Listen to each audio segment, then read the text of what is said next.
मेरे पेज से जुड़े हुए सभी मित्रों और विद्यार्थियों के हार्दिक गहराइयों से आभार। संडे तो फिर मैं आपके सामने एक मोटिवेशन कहानी लेकर आया हूँ, जिससे आप में हमेशा एनर्जी बनी रहे और जो अध्ययन में आवश्यक है ना। और एनर्जी से आपको पता है कि उत्साह का संचार होता है और आत्मविश्वास की प्राप्ति होती है।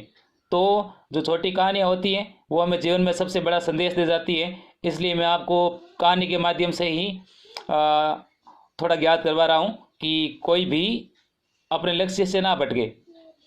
तो हमने जीवन का सत्य से संबंधित कुछ दो चार कहानियाँ पढ़ी है। आज थोड़ा किस्सा अलग है। आज जो अकबर बीरबल की जो कहानियाँ हम पढ़ते आ रहे हैं, जो बहुत ही रोचक और हास्यप्रद कहानियाँ है, आज हम उसी एक कहानी का अंश पढ़ते हैं। ठीक है, उसी कहानी का अंश आपको सुना रहे हैं। तो क्या होता है, महाराजा अकबर का दरबार लगा होता है और आप सबने सुना भी होगा कि अकबर हमेशा बीरबल के साथ कुछ हंसी ठिठोली करते थे और कुछ ऐसे ऐसी बातें रखते थे या ऐसा काम देते थे कि कुछ उसमें हास्यप्रद हो, है ना। इस तरह से वो कार्य सौंपा करते थे। तो एक दिन दरबार लगा हुआ था, सभी दरबारी बैठे हुए थे और महाराज अकबर बोले कि बीरबल, तुम इस राज्य में से सबसे बड़े 4 मूर्खों को लेकर के आओ, जो इस राज्य के सबसे बड़े मूर्ख हो। तो बीरबल बोला, जापना, आपका सर आंखों पर आपका हुक्म सर आंखों पर है, मैं अवश्य लाऊंगा। फिर दरबार खत्म हुआ। फिर वापस जब 1 महीने पूर्ण हुआ तो बीरबल दरबार में उपस्थित हुआ, लेकिन 2 व्यक्तियों के साथ ही। तो यह देख करके महाराज जहाँपना अकबर बड़े क्रोधित हुए। लेकिन फिर बीरबल ने अकबर का गुस्सा शांत करते हुए कहा कि महाराज, आप जरा शांति से सुनिए जो मैं कह रहा हूँ। तो फिर अकबर का गुस्सा शांत हो गया। तो बीरबल ने सबसे पहले उस एक पहले आदमी को प्रस्तुत किया कि जहाँ पर ना दुनिया का सबसे बड़ा मूर्ख यह है। और इसके बारे में जब आप सुनेंगे ना तो हंसते रह जाएंगे, बड़े चकित रह जाएंगे। तो महाराज बोले कि सुनो बीरबल, क्या है। तो बीरबल ने कहा कि महाराज, मैंने इसको देखा ना तो ये एक बैलगाड़ी पर बैठा हुआ था। बैलगाड़ी चल रही थी, बैलगाड़ी पर अन्य एक व्यक्ति बैठा हुआ था और ये बैठा हुआ था। और इसके पास जो गठरी थी जिसमें सामान था, इसने सामान अपने सर पर रखा हुआ था। तो मैंने इससे पूछा कि तुमने सामान को अपने सर पर क्यों रखा है। तो इसने कहा कि इस सामान को यदि मैं बैलगाड़ी पर रख देता हूँ तो बैलों का भार बढ़ जाएगा, बैलों पर भार आ जाएगा, इसलिए मैं अपने भार को खुद ही ले रहा हूँ। तो मुझे लगता है कि जापाना इससे बड़ा मूर्ख नहीं हो सकता है। इससे ये ज्ञात नहीं है कि यदि वो बैलगाड़ी पर बैठा है तो उसका भार भी बैलगाड़ी पर ही है, तो फिर उसके पास जो सामान है वो तो भार तो बैलों पर ही पड़ेगा। तो सभी दरबारी हंस पड़े कि हाँ, ये तो एक हो गया, अगला प्रस्तुत करो। फिर उसने दूसरे व्यक्ति को आगे प्रस्तुत किया। फिर वही बात कही कि महाराज, इसका भी तथ्य सुन करके आप बहुत चक्कर रह जाएंगे, आश्चर्यचकित रह जाएंगे। तो बोलो, महाराज बोले, क्या है बोलो। तो बोले, महाराज, इसको जब मैंने देखा तो ये अपने छत पर भैंस को ले जा करके उस छत पर भैंस चरा रहा था।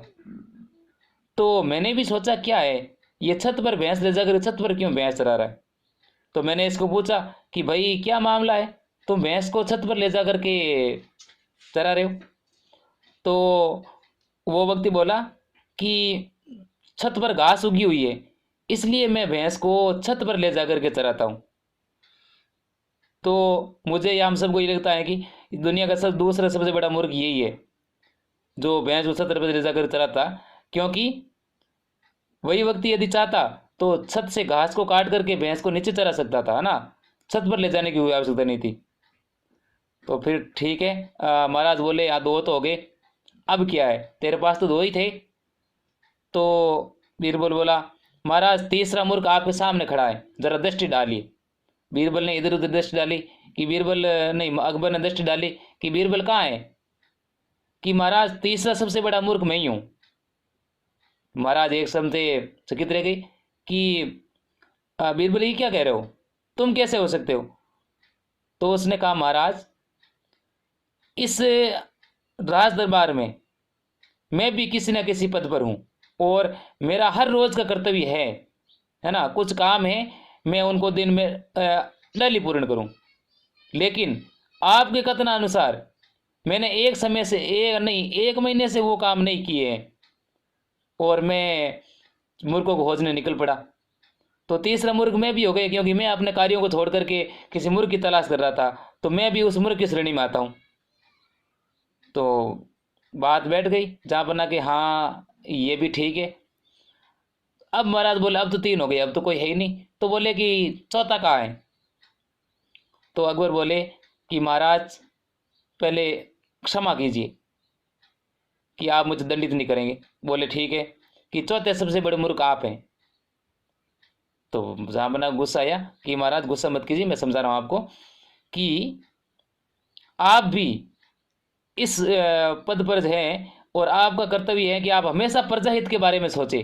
लेकिन आपने वो 1 महीने का समय उसमें गुजार दिया कि जो मैंने बीरबल को 4 मूर्ख लाने के लिए भेजे थे वो कब तक लाएगा, कब लाएगा, कैसे लाएगा, और आप उसी सोच में रहे और आपने प्रजाहित का बिल्कुल भी ध्यान नहीं दिया।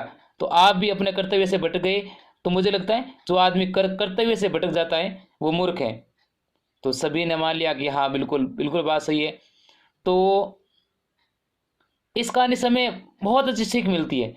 सबसे बड़ी सीख हमें यह मिलती है कि हमें समय को फिजूल खर्ची में कभी भी बर्बाद नहीं करना चाहिए, क्योंकि समय बड़ा कीमती है। यदि आप समय के साथ चलते हो तो आपको सफलता मिलती है। समय आपके साथ नहीं चलता है, आपको समय के साथ चलना पड़ेगा। इसलिए हमेशा समय का अच्छे से सदुपयोग कीजिए और किसी भी कार्य को समय अनुसार ही कीजिए। यदि आपका कर्तव्य है कि आज हमें ये कार्य करना है तो उस कार्य को आप समय पर जरूर कीजिए। यदि आपने समय का महत्व नहीं समझा है, यदि आपको समय की कीमत नहीं पता है, तो आप किसी भी सफलता को प्राप्त नहीं कर सकते। इसलिए मेरा सबसे निवेदन है और सलाह है कि आप सभी समय का अच्छे से सदुपयोग कीजिए, क्योंकि समय लौट करके दोबारा नहीं आ सकता है। यदि आपने समय का अच्छा उपयोग किया है तो आप उस कार्य में सफल अवश्य होंगे, और यदि आपने समय को सही नहीं बरका है और समय की इज्जत नहीं की है तो समय आपकी इज्जत नहीं करेगा, और यदि समय आपकी इज्जत नहीं करेगा तो दुनिया आपकी फिर इज्जत नहीं करेगी। जय हिंद, जय भारत, जय जवान, जय किसान।